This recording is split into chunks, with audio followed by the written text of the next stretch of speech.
Kia ora whanau, tēnā tata katoa. Nau mahara mai and welcome to this evening's Centre for Health, Hauora Kōrero. Our discussion topic tonight is all about good kai, good health.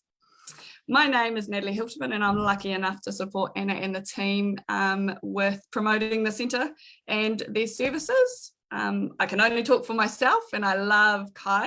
I'm a massive foodie and I think it's generally accepted that good healthy kai is a requirement for overall health.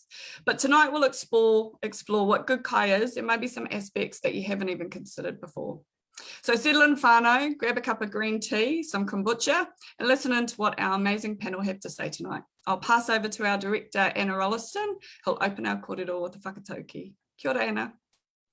Kia ora, Nat. Tēnā koutou katoa, nā mihi mahana kia koutou, nau mahara mai, ki tēnei kōrero.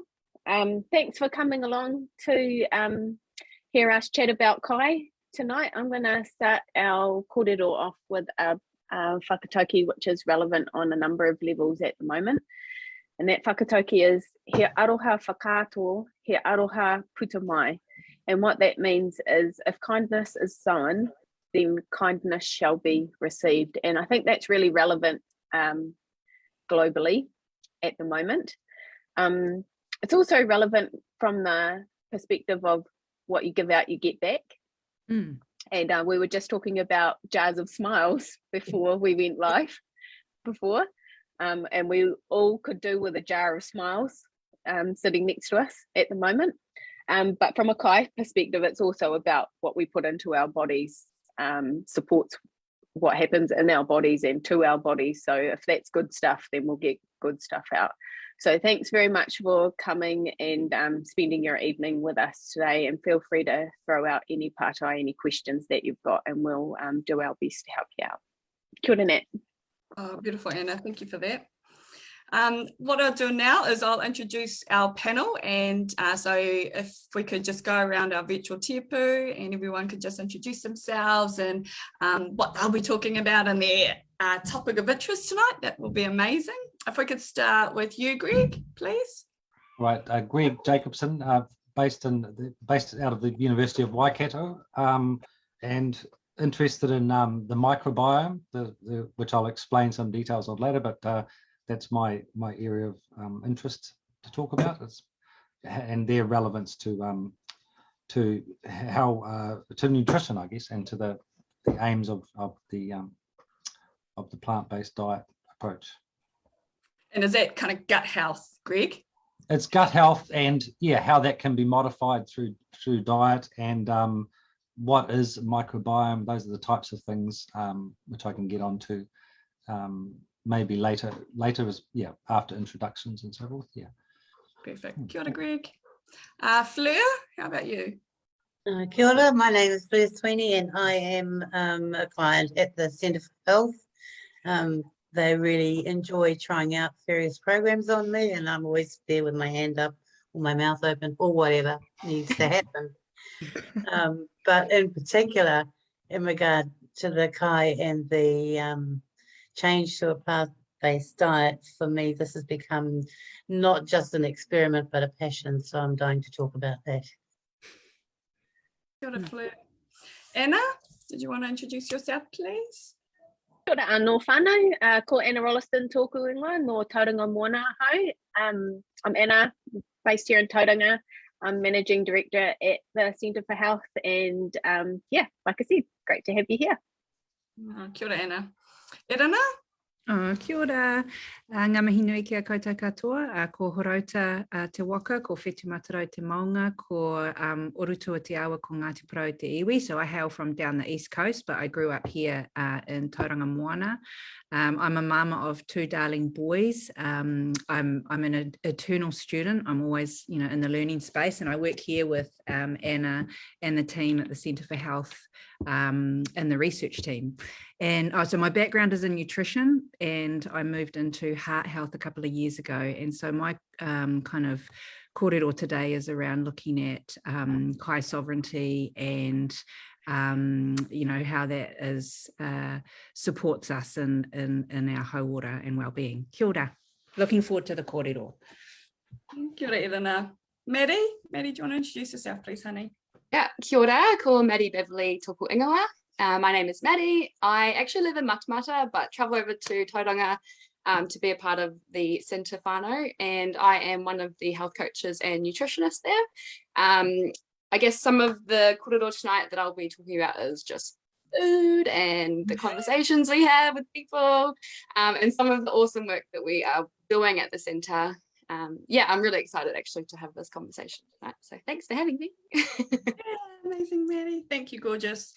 Anna, did you want to just kind of set the foundations and set the platform for our korero tonight, and what we'll be discussing, what everyone will be talking about? We're talking about kai. Yes. We need it. We need it. Yep. I suppose nutrition is an interesting topic, and there are lots and lots of points of view about nutrition out there, and you can find information about any type of kai topic that you want if you googled it, and whether that information was valid or not probably doesn't matter anymore these days, because you find what you find. So part of the reason for this conversation is to talk about some things that can be quite controversial, to give some guidance, to answer any questions that whānau have out there about eating well. We will be talking about plant-based approaches to kai throughout this korero, but it's really important to note that we don't have a fixed point of view about what kind of diet you should follow. We aren't into diets here at the centre. We're into supporting whānau to modify their eating behaviours to something that's healthier than where they're currently at, and we can all do that regardless of how healthy you think you are at the moment. We can all do a little bit better with what we put into our mouths every day. So it's a forum to support everyone who's listening to kind of take a few more steps towards a healthier lifestyle. One thing about kai is that it's really important for our bodies. So, like I said with the opening whakatauki, that actually what we put into our bodies has a significant impact on that body that we have. And we've only got this body for a short period of time, and it's quite important to get us through all of the enjoyable things that we want to get out of life and all the things we want to achieve. So keeping this tinana, this body well, is kind of something that helps us to achieve all the other outcomes that we want from life. And what Greg's going to talk about the bacteria and stuff in our gut, that's really important. That's one aspect that we think isn't covered very well in the nutrition space when you think about typical diets and the nutrition advice that's out there. Let us know what you want to talk about, and we'll talk about that. We definitely have some bits and pieces to talk to you about, but we are more interested in kind of answering the questions that you've got. So you hear it here, send those questions in, and we will ask them as soon as they come in our korero. So leading into that then, thanks for that, Anna. So most people think they know what good food is. Why do you think most of us can't stick to a diet? Maddie, did you want to jump in here first? Yeah, sure.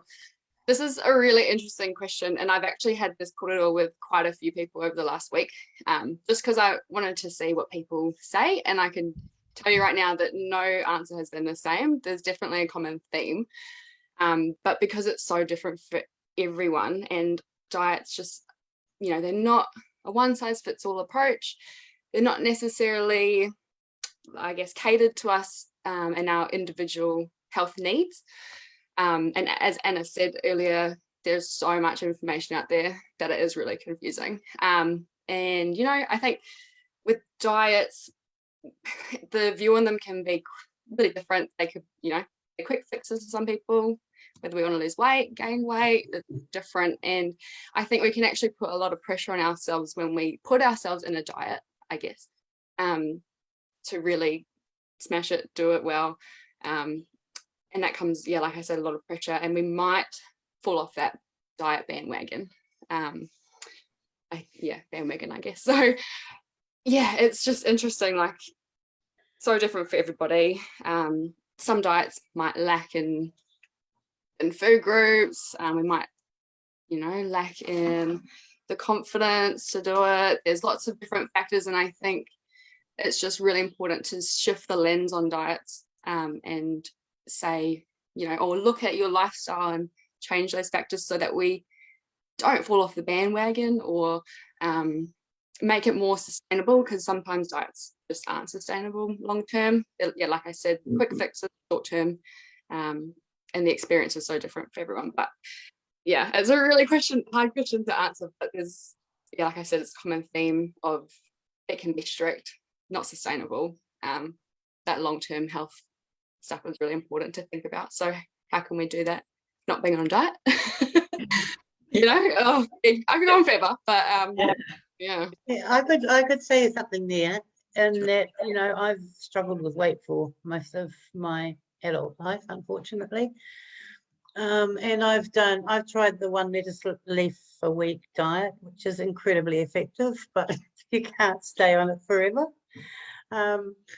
And it wasn't really until I changed the way I ate to a plant-based diet that I actually saw any kind of success at all. So for me, the proof of the whole thing is what's happened for me, and it's been magical, to be honest. I had reached the point where I thought, well, I've given up smoking, drinking, partying. I am exercising hard out. Nothing's working. And, it wasn't actually till I started on a plant-based diet that something else clicked into place and fitted in with all the other changes I made to make me feel better. So for me, that's the story. So just on that, Fleur, was that you feel better, you were able to lose weight? What was the outcome that you got from adopting a plant-based diet? Both those things. And I mean, part of my struggle with weight has actually been a struggle with gut health, and I think that improvement there made the difference to the weight issue and balance as well. So yeah, it was both of those things. Awesome.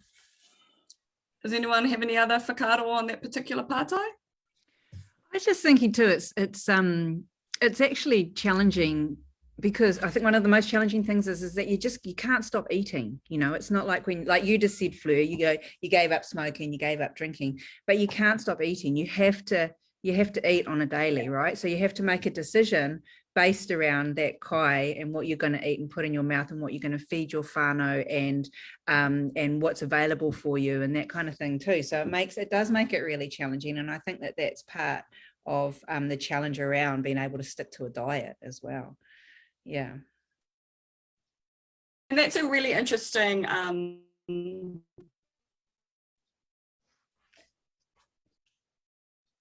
Oh, I lost you. Kind of topic too, Irina.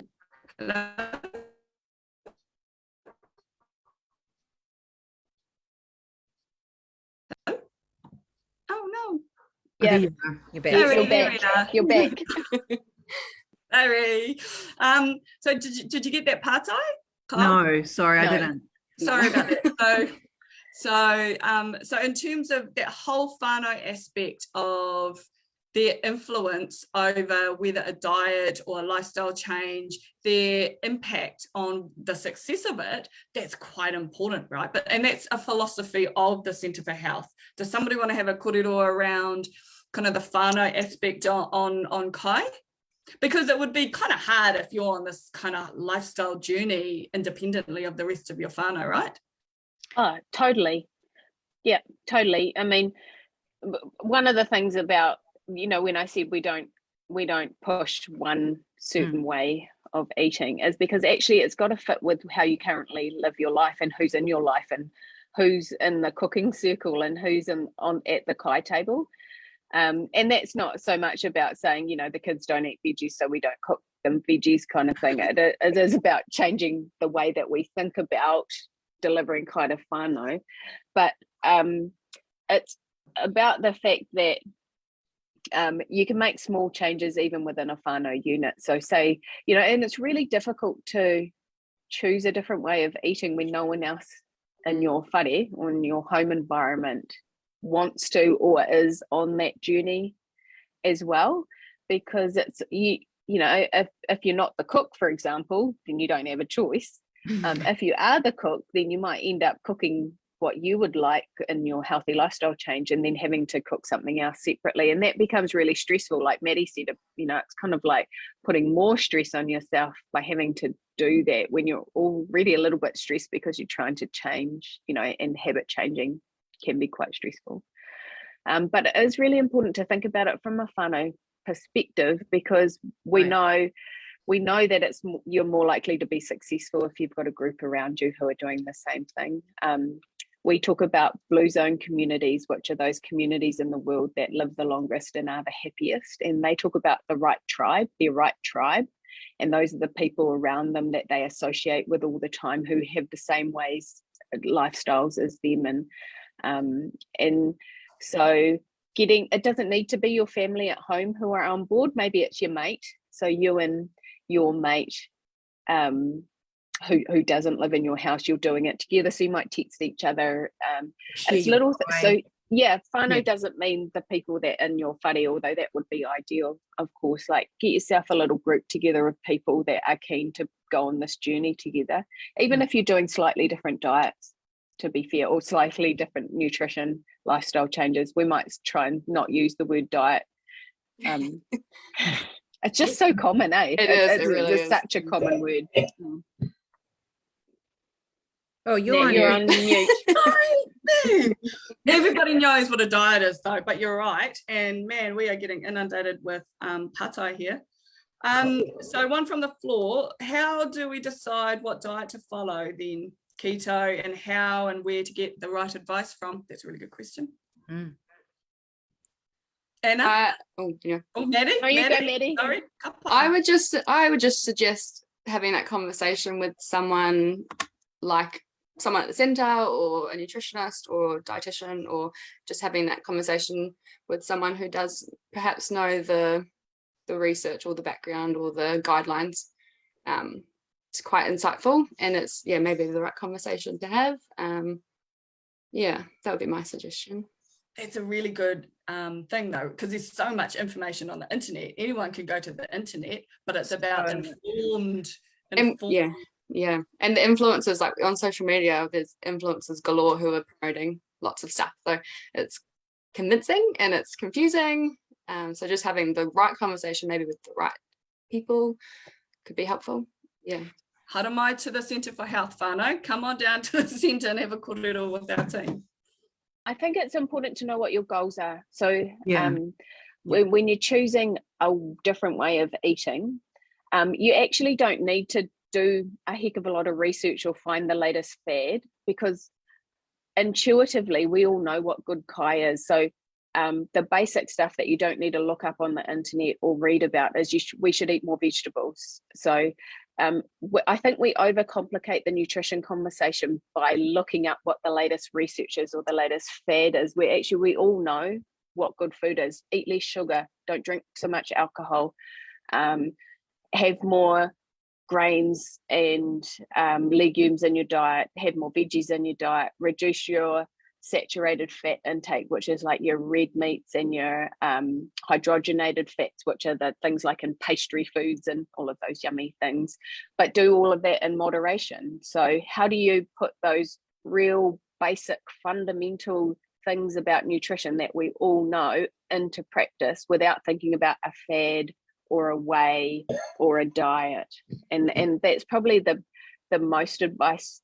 The most common advice we give is just do one thing. How do you eat more veggies every day, and how are you going to implement that in your life? That's a nutrition change that is sustainable over time. Yeah, and you can use that as you talked a little bit about it before, about setting your whānau philosophy around, what are your goals, what are your values as a whānau, and what does healthy kai actually look like for you and your whānau? How are you able to access it? Are you able to, what's the cost? That kind of thing. All those sort of pātai will help lay that foundation of what healthy kai looks like for you and your whānau, and then you can actually use that as a way to kind of I don't know what the word, like as a guideline, I suppose, your own whānau guideline when you're getting on your Insta or Facebook page or whatever, and there's all this different kai information coming at you, you can actually use that as well. Actually, this kōrero doesn't really fit with my or our whānau way of eating, so I'll put that to the side. Yeah. Awesome. Aspect, because we've just got so many parts of that we could just jump straight into it, but I kind of just want to bring us back to set the foundation again. But let's have a kōrero about why is eating good kai important, and then I think we can jump to all of these other parts that are coming in. But let's talk about Irina, let's talk about the whānau philosophy stuff again, set that platform, and then we can start to answer all the parts that are coming in. What do you reckon? Cool. Yeah, well, I guess that, like I said, that whānau philosophy is around trying to figure out what your goals and values are, and then how do you reinforce that as your a habit that you kind of take up every day, because, you know, life, so much happens in our life. You know, you think you're going to be planning your meals for the week, and then all of a sudden son has to go to basketball and you've forgotten to do this, and all these sorts of things happen. So it's about balance and change and adaptation, and how does the kai that you eat reflect that, I guess. And as an example, like my food philosophy, I'm heavily influenced, I guess, and led by what my parents did when they you know, when I grew up with them. So it didn't matter whether we were living in a flat, you know, a set of flats, which we did for a while, or, you know, we were on a bigger section. We always had a really small veggie garden, regardless of what that looked like. So we always had you know, access to vegetables and stuff like that. And so that's what I try and instill with my darlings as well, you know. And so for me, I try and eat predominantly plant-based or whole oh my gosh, my words, whole foods, but, you know, it's also kept real with depending on what's happening in our life. So I think you know, that's the thing about trying to eat good kai, is that if you're able to set that what your values and your goals and that around it, that's really going to help.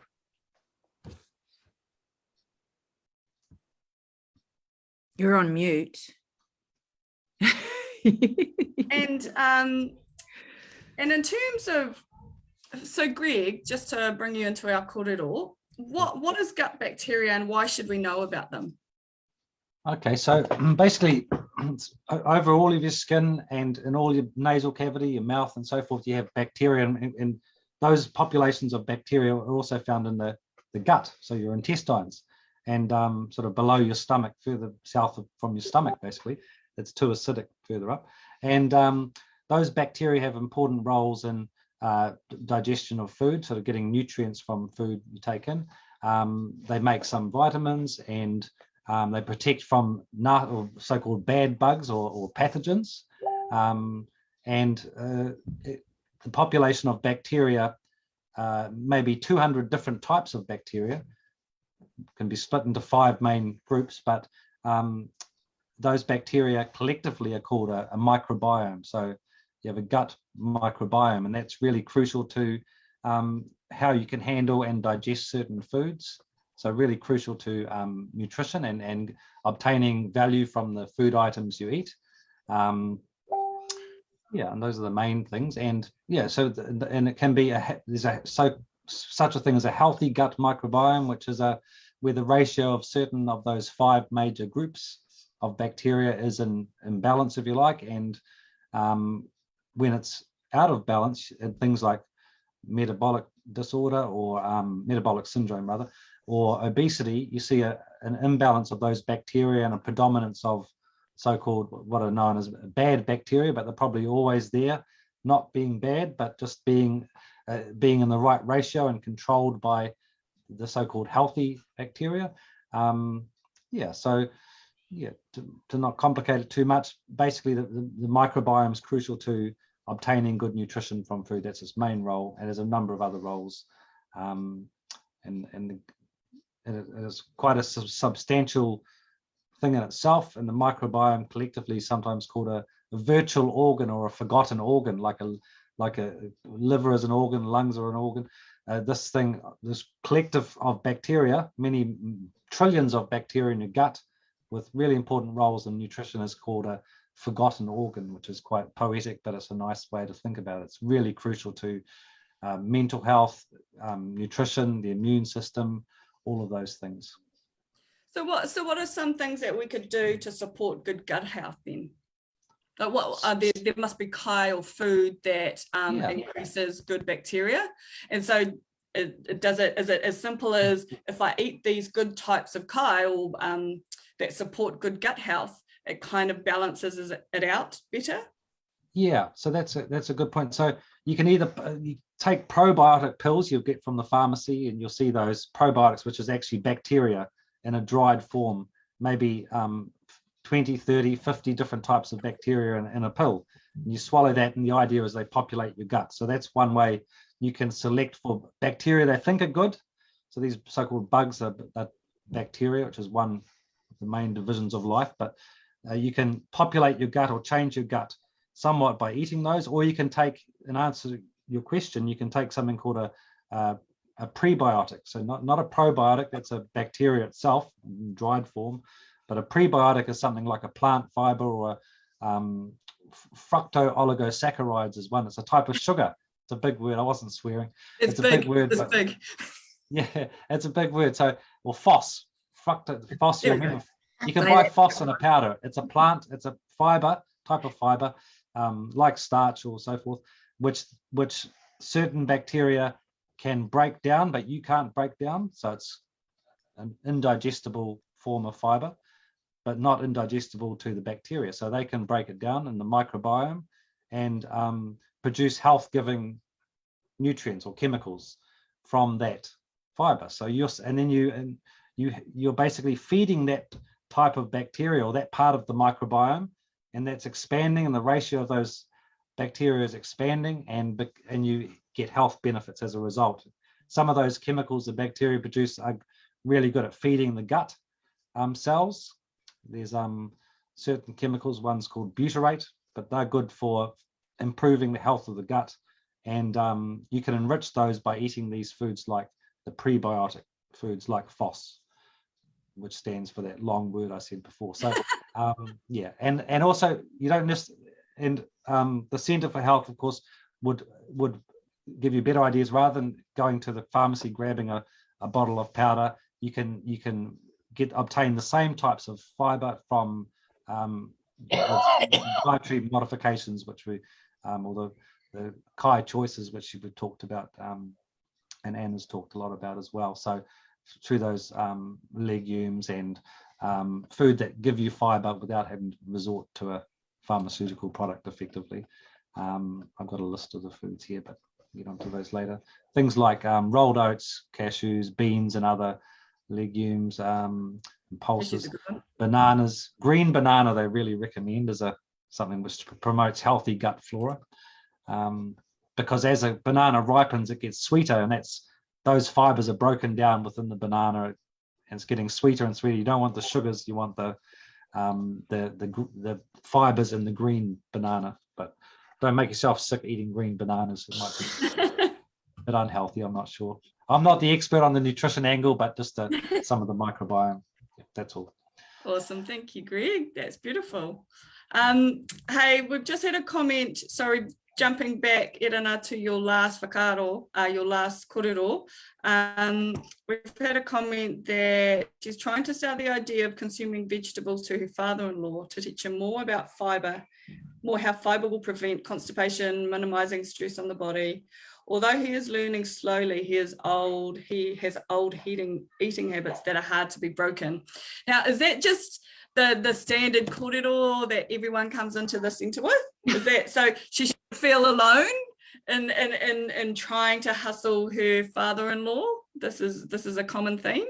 It is hard, isn't it? I remember having a korero a long time ago with my dad to try and convince him that he didn't need to have a loaf of bread at the dinner table every night, because he grew up, that was his behavior. That's what he grew up with. They had that, every night. And for good reason, because sometimes that was used as a you know, as a filler for their kai and their meal, and you know, so it took a while to have that conversation with them. So I feel her, you know, and I understand how that might be, but maybe you know, having a kōrero about what he might like and how it's cooked, or involving him with that, or you know, like, is he into doing some gardening or doing some you know, getting his hands in the whenua and actually growing the kai, and then being able to cook it and make meals with it.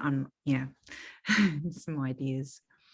Oh, beautiful. What about you, Fleur? Because you, in terms of having to eat more vegetables and more fibre, that's something that you changed. Why on earth did you decide that you could eat more plants? Oh, because essentially, initially, the wonderful people at the Centre for Health said, here's another challenge for you, because we know you're a bit short on them at the moment. And knowing that I can't resist the challenge, I just decided I had for a long time heard the discussion about a plant-based diet and accepted that it was a really good idea. I have friends who are vegetarian, always have been, but I couldn't get my, I mean, I love food, I'm a real foodie, and I'm used to producing magical food, and it's my passion, but I didn't know how to go about it. So for me, the magic was getting the menus from the Centre for Health and the, you know, the weekly shopping and actually a list of choices of how to go about it, because for me it wasn't something I'd grown up with. In fact, I'd grown up with a very basic diet, not very well cooked food. I taught myself how to cook food really nicely, but it was still all based on what I'd grown up with, the you know, 2 veg and meat basically at every meal, just prepared in different ways. So yeah, that was the turnaround for me, was actually having a roadmap. And I think you know, it's easy to talk about let's go on a plant-based diet, but without a roadmap to get there, it can be quite difficult. Yeah. So that was my pure good fortune, I think. In the case of trying to persuade my husband to come along with me, that's a much harder road. And I have total sympathy for the lady trying to absolute. I mean, at the moment, I'm still doing majority 2 meals at a, you know, because I'm determined on the path that I'm on, and I'm not shifting from that, because that makes me feel really good. And if I can sneak husband some stuff that is what I'm eating and just slightly off where he's going, if I can get away with it, I do. Very slow process. I can second that as well. I'm the same with my partner, and increasing more plant-based meals around dinner especially, and I cook, so he doesn't actually have a choice, but he like really adapted to eating that type of way and how he felt after, and kind of was like, this isn't bad, like, you know, it's not the judging the book by its cover type thing, you know. Gotta give it a go. Gotta give it a go, Maddie, absolutely. And I think the thing about, like I said before, if you're not thinking about going fully plant-based, but you want to, you know, improve your gut microbiome, and those big long words that Greg talked about, well, to do that, you need to eat more plants. So thinking about just how to beef up, that's probably not the right descriptive word, is it? But if you want more pause, beef up your plants. You know, if you think of your dinner plate at night, how are you going to put more plants into that? And so you could prepare some plant-based meals, and then if the family are still kind of a little bit iffy on only eating plant-based, then just put a side of meat, as opposed to what we do now, which is have a ginormous plate of meat with a side of veg. Just flip it around the other way, so that you're slowly increasing the amount of good kai that you're eating, that's supporting your microbiome and helping you to be healthier, more well, clear-headed, all of those things that we get from having a healthy gut. Yeah, that's a good way. That's in our family. That's how we have to roll, because I'm vegetarian, but everybody else they call themselves carnivores. But so I'll make exactly that, make the plant-based kai, and maybe once or twice during the week I'll add meat and stuff to it as well, so it sort of placates them a bit too. But sometimes they'll eat their meal and they don't even realize that they've enjoyed it even though there hasn't been meat or anything in it. So I hear ya. Yeah. Hey, Fleur, we've just had someone comment to say thank you for your honest kōrero, and thank you for sharing your story. It's a story that can now be taken away and shared with others to help them and maybe their whānau on their journey too. So thank you for that. Beautiful. And another one from our whānau watching online. I support whaiora with mental health. Healthy kai is a struggle for our whaiora. Do you have any tips on how to make that change, Anna? Yeah, at the beginning we talked about changing things can be difficult, regardless of what it is that you want to change. If you want to be more active, eat healthier, be more mindful, whatever it is in your lifestyle, it's really difficult to make that change. So if you're already managing something else, like a mental health issue or a chronic illness, for example, actually adding in, I'm going to change my diet or change my nutrition, can be a step too far. And that's partly why we don't advocate a diet, because a diet is like a whole thing. It's like you need to change your whole pantry and have a new way of living nutrition, really. And I come back to that point that I've kind of been making throughout, is like choose one little thing to change. So if you're supporting someone who's in this situation that we're talking about, and they've got much bigger things that they're coping with, but that some better food would also help them, just change one thing. So if they're currently drinking too much fizzy drink, for example, maybe that's the one thing that you try and shift for them. Or if you're the person that's preparing their kai, then, like I said, just add a bit more plants onto their plate. Increase hydration levels. Lots and lots of people are dehydrated. There are very few people that we see who actually drink enough fluid in the day. So that's a really small thing as well. Buy a sipper bottle for the person and get them to hydrate well over the day. That also helps with lots of other things going on, especially with metabolic conditions. So choose one really easy thing that your family member or the person that you're looking after could achieve. And once you achieve that, you kind of feel like you've done something good and that you might be able to do the next thing, instead of like saying, this is a whole new way of doing things and you have to do it all. Just little bite-sized pieces. Steps. Yeah, definitely. And letting that sit for a little bit, so that before you start building on that, let that actually sit for a while, so it just becomes the norm before you move too much into the next lot. And that's kind of why diets don't work, because diets are this whole change in your entire life that you're going to at some point come off. Yeah, which is really dramatic. And what we're really talking about is lifestyle change, which is a little bit over a long period of time. So you don't get the dramatic outcomes, like a ridiculous drop in weight in a short period of time, but what you get is healthier and healthier over time. And that's a better way of doing it. More sustainable. So why don't we talk about, we've got a plant-based nutrition program at the Centre for Health. Maddie, do you want to take us through Fast Track and what Fast Track is all about? We've kind of spoken into it a little bit already in terms of the philosophies and stuff, but why don't you just give our viewers at home a little bit more information around Fast Track?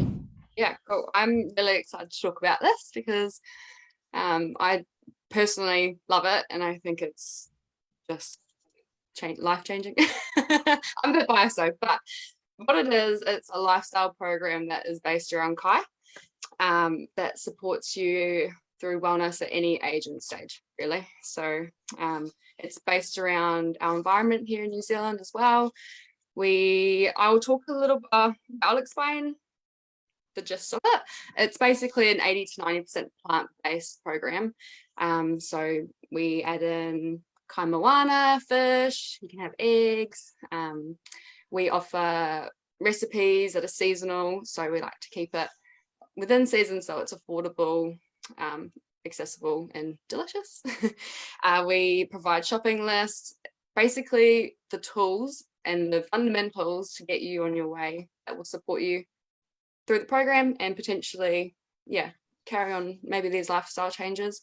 There was also support from health coaches.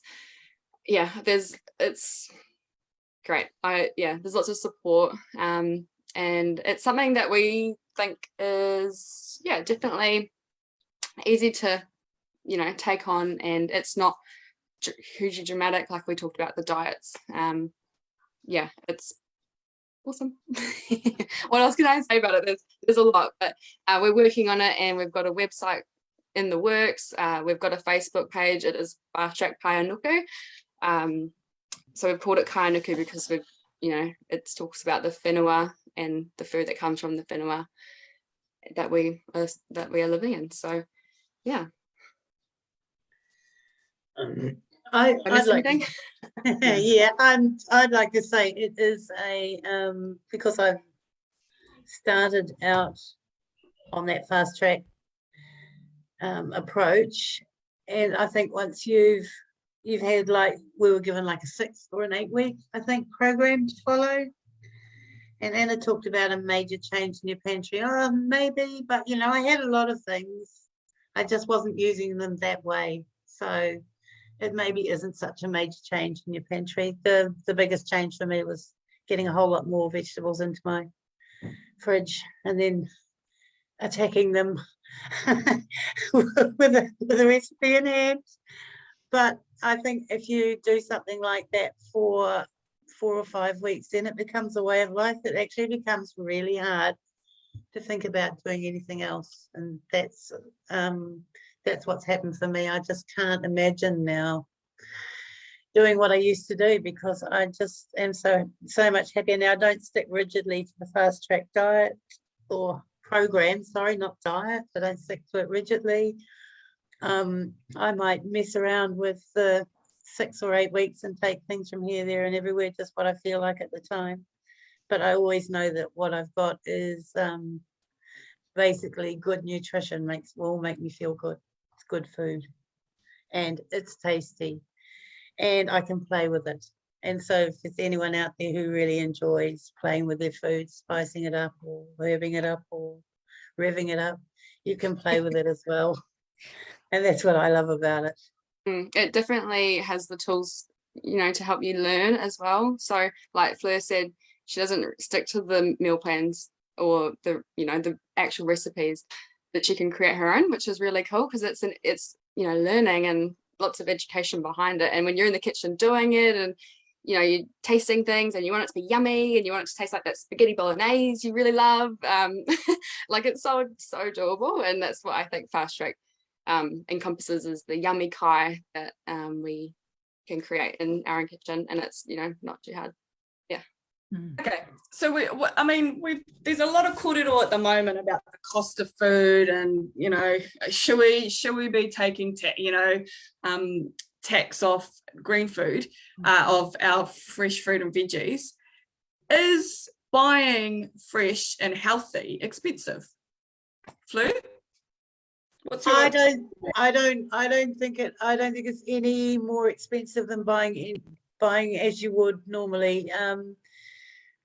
I haven't noticed any great increase or any change in my bill, just a change in emphasis on what I buy, really. And that's probably an indication on how much vegetables are at the moment, because in actual fact, when I started out, it was cheaper. So I don't think in terms of what we're currently paying for our food, it would make any difference whatsoever. And also a lot of things like, that maybe a little bit more specialist, you can shop around and you can go to places like the Bin Inn where you can buy bulk grains cheaper. So you've got lots of cheaper options. And if you've got a passion for sustainability of the, of our world, then you go to a place like the farmers market as well, where the vegetables are a tad cheaper than they are in the supermarket and a lot fresher and locally grown. So there's all those other options too. So yeah, it's difficult because I actually found that meat was really expensive. Yeah, I think, and a point for you, Fleur, is that you're still cooking for your husband who's eating meat. So actually, you've got your kind of old grocery shop and your new grocery shop. Whereas what we've found is if people move to kind of, even not to fully plant-based, but maybe eating plant-based 3 or 4 times a week as opposed to having meat every day, that the grocery bill actually does come down a little bit, even though the cost of veggies has increased, which is ridiculous. Because meat is very expensive. And when you, so a can of, so we've got this lentil shepherd's pie recipe, which I like cook all the time because it's like ridiculously easy and it actually tastes like proper shepherd's pie, like Yeah, a my meat boys pie. love that one. And a can of lentils is like $1.20, and that's just no comparison compared to buying mince at the moment. And so I don't actually cook proper shepherd's pie anymore. I'm like, it's shepherd's pie. Because it's called shepherd's pie on the recipe, I just leave the lentil bit out. And so it's just about what your family situation is, because if you are still having to cook the other meal because you're on this journey by yourself, then possibly it is an increase, but overwhelmingly it's certainly not an increase in it. As I'm saying, in the earlier, certainly when I started out, it was cheaper for me, a lot cheaper. I just I'm noticing the rising price of vegetables at the moment. I think sorry. I was just going to say, like definitely the veggies are going up, definitely. But if you are able to buy, seasonal produce or go like frozen veggies are still, like they're really cheap. And somebody's just said that, Edna. Somebody's just said nothing wrong with frozen veggies. Totally. you don't lose any value of what's actually in the frozen bean or pea. Like it's you don't nutrients. And there's all sorts of different sorts of frozen veggies that in mixes that you can get now, which are, but can be a bit fancy if you need it to be. And I'm in with the frozen veggies. So, and just to come back to that, do you lose nutritional value by having frozen food versus fresh? Let's talk about that. And the answer is no. It's really basic. No. Yeah. No, you don't lose any nutritional value unless you boil the bum out of them. I was just going to say that. Yeah. If you were like my mum, it's better more nutritional value to drink it. Yeah. And it was boiled. Sorry, mum. Drink the fucking water. Sorry, mum. You always steam rather than boil. Is that right? Yes. Yeah. Vegetables? Okay. Yeah. Or like if you've got your frozen veggies, Greg, you just chuck them into your frying pan. If you're making a stir fry, chuck them in frozen. Yeah. 100%. Okay. Hey,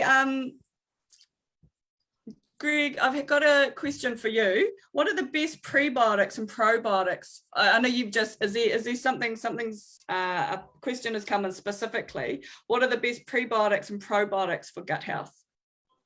Okay, I think for prebiotics, as I say, I think the dietary interventions the cheapest and the best. So your plant-based diet will actually promote, because of the fibers in the plants, it'll promote that. It's a prebiotic in itself. It doesn't have the label on it at the supermarket, but it is a prebiotic. Sort of the things like the list I gave you before, like the green banana and beans, pulses. I've got a list here. Potato salad they've got here. So not just a couple. There's actually quite a few. So if there's actually quite a few of them. Oh, okay, amazing. Yeah, so you can eat those through those food sources, or you can buy various powders and so forth, but extracted from plant sources probably. So you might as well. It's going to be cheaper going straight to the plants, I would say. And the for probiotics, so they're the mixtures of bacteria in the dried forms. There's many different commercial ones. I'm not sure which is the best. I think some of them require refrigeration, so make sure, and they probably lose a lot of their diversity, so there's not as many viable bacteria to populate your gut, and that improve the microbiome as they get older and so forth. So it's a type of pharmaceutical product or a pharmacy item that you'd want to use according to the expiry date, I believe. I doubt whether they're unhealthy past expiry date, but you just lose the diversity, the bacterial composition changes. So you're not going to do yourself any harm, I would say, but you're not going to get as much goodness out of them if they're older and they've been sitting around just in the room rather than in the fridge. But they're all different. Some don't require refrigeration because of the way they're prepared. So I can't recommend the best probiotic, but I think there's usually they're geared by price. I think the best ones are the most expensive. You'll see it at the chemist warehouse or wherever. Yeah, that's the Greg, what about I can answer this question, but it sounds way better coming from the scientist. What about things hopefully like I can answer. yeah, that's what I mean.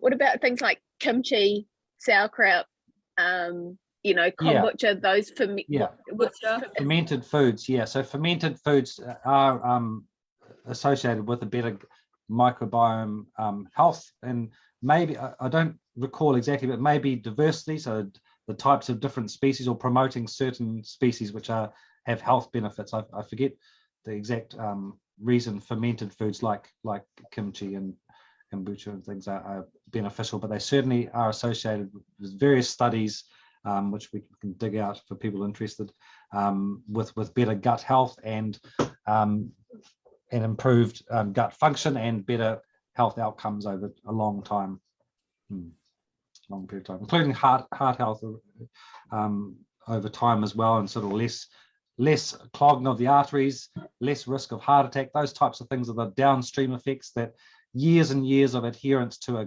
a good diet that promotes a healthy microbiome, gut microbiome in particular, will have benefits for. So that's why these diets and kai choices are beneficial in the long term. We're almost coming to the end of our kōrero, but I just wanted to ask one more pātai before we're going to go around and ask about everyone's kind of last bit of gold nugget that they want to impart to our whānau watching at home. But Edina, can you tell us a little bit quickly about kai sovereignty and the benefits to our whānau watching at home? So what is kai sovereignty? Yeah, so kai sovereignty is it's about communities, whānau, hapu and iwi being able to maintain the control over their kai, their resources and their whenua, essentially.